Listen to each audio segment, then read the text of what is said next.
Abbott آباد گلیات سے برف باری کا 5واں سپیل 2 انچ تک برف پڑ چکی ہے۔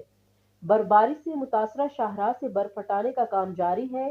جی ٹی اے کی ہیوی مشینری آپریشن میں مصروف ہے۔ سیاح دوران برف بغیر چین سفر سے اجتناب کریں۔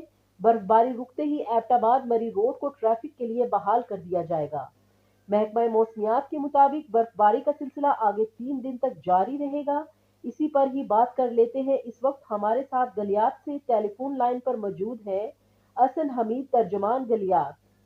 جی احسن حمید، بتائیے گا جو اس وقت روڈ بلاک ہے کب تک کھل جائیں گے اور آپ کی انتظامیہ کیا کر رہی ہے؟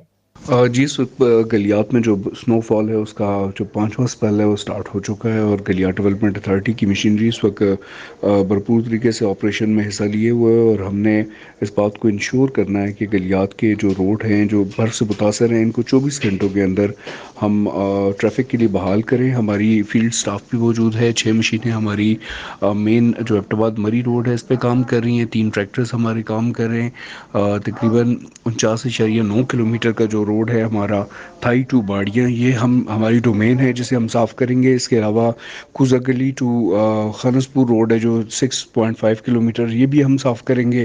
اور جو ہمارے ٹاؤنز ہیں مخصوص، جس میں نتھیا گلی، ڈونگا گلی، ایوبیا، چانگلہ گلی، خیرہ گلی ہے، اس طرح دیگر جو ہمارے جی ڈی اے کے ٹاؤنز ہیں ان کے 29 کلومیٹر جو روڈ ہیں یہ بھی جی ڈی اے صاف کرے گی۔ اور اس کے علاوہ جو متعلقہ لنکس روڈ ہیں یا جو دیہاتوں کے روڈ ہیں یہ دیگر محکموں کی ذمہ داری ہے، اور وہی اپنے جو روڈ ہیں متعلقہ ان کو صاف کریں گے۔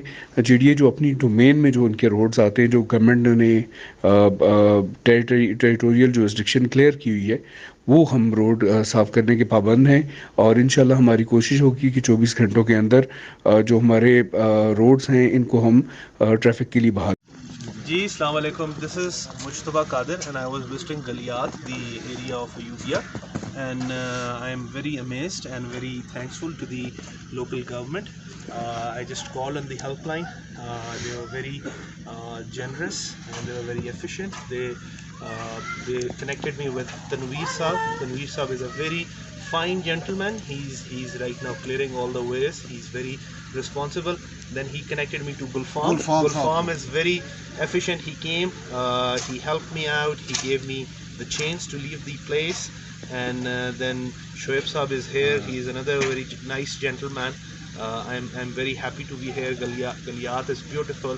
It's the vision of our Prime Minister which is coming true, and I am a supporter of natural habitats like these, and I wish that I visited here again and have the same kind of hospitality. Thank you. شکریہ۔